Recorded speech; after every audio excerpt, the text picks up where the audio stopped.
Welcome. If you've been wondering how to start a group video call from your Telegram account on PC with the recent update, you're in the right place.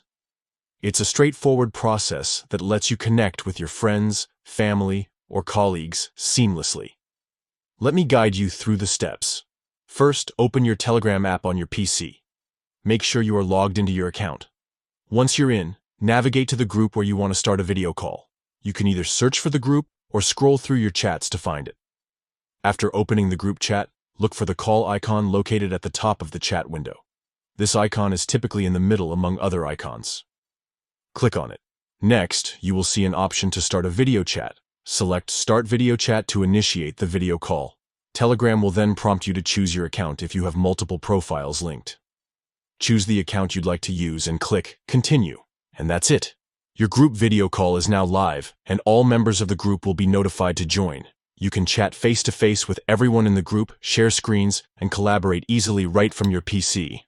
With this new update, starting a group video call on Telegram is easier than ever, taking just a few clicks. So the next time you want to catch up with your group, follow these steps and enjoy effortless video communication.